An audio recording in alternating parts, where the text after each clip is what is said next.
It's me, Mario. America's favorite mustachioed plumber has finally gotten his own theme park. You can now visit Mario and explore the Mushroom Kingdom at Universal Studios Hollywood. And when you're there, you might want to stop in for a bite at the Toadstool Cafe, where Chef Toad delivers the most adorable dishes. Stephanie Braziot is a food reporter for The Times, and she traveled to the other side of the warp pipe to bring us this culinary guide. Stephanie, cuteness overload. Thanks for being here. Thanks so much for having me. Well, what's so fun about this, as I read your piece and looked at all the incredible pictures, is that it's not just super cute, right on theme. You say it's delicious. You didn't go alone because you weren't sure what you're going to find. No, that's true. I attended with Amy Wong, our food team social engagement editor. She's wonderful, and we tasted through everything on the menu at the time. All right, let's start with the space before we talk about the food, because it's really magical. It really is. I mean, I think what's so special about it is that it's so immersive, and it feels like that. When you walk into the land, you're immediately in the realm of, Nintendo's biggest hits in terms of Mario, Luigi, these characters, these towering piranha plants, all these things that you can see and interact with. And then you see the restaurant and you walk in through a giant mushroom because it is Chef Toad's Toadstool Cafe. Welcome to Toadstool Cafe! And everything inside there is themed to this beautiful, massive, sprawling sort of cafe where you sit on these chairs that look like, faux wood that are almost oversized.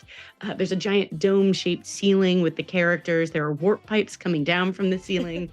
It really is like a really fun and immersive dive into it. And it gives you a glimpse inside the kitchen. Oh, yes. Well, so of course, Chef Toad is the chef behind the restaurant. And within the dining room, there are these screens so you can see the other, toads who are back there chopping, boiling ingredients, preparing dishes. But what's so fun is that the actual kitchen is just behind that wall with the real life counterparts preparing your food. Let's talk about the menu. Let's start with starters.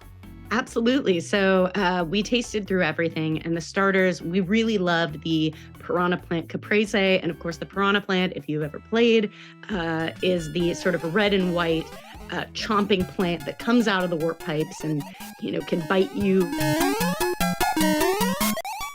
And this caprese salad, a classic tomato, basil, mozzarella, is made to look like one of those characters. And it's also served with pesto, a little side salad with sauteed mushrooms because it is the Toadstool Cafe. And everything has a little bit of mushroom in there involved somehow. Yeah, I know Amy loved it because she loves cheese, but she also thought that the chicken salad was a good value.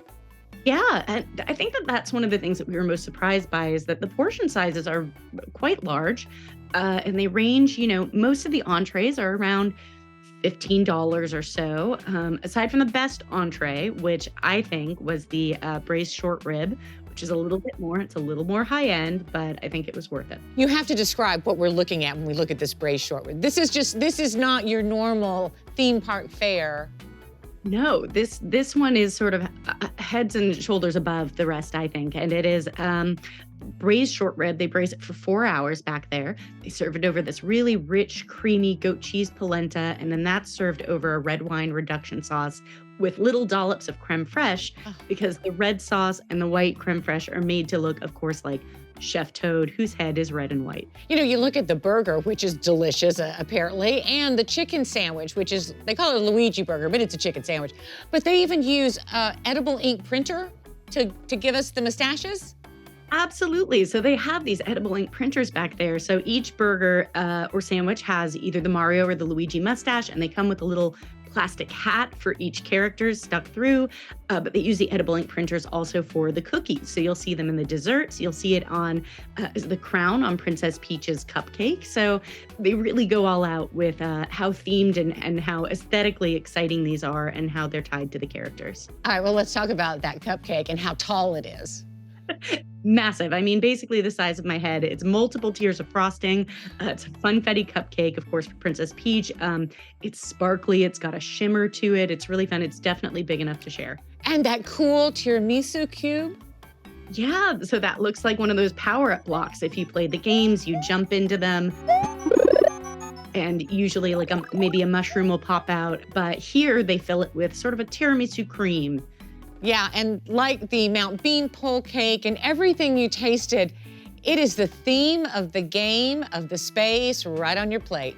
It's true. I mean, it's all the little flags, all the details, both in the space and on the plate, were really, really exciting, especially if you are a fan of Nintendo. I think you're going to really enjoy the theming of all of it. Let's go! All right, another place for us to take our visiting tourist friends. Thank you so much, Steph. Thanks for having me.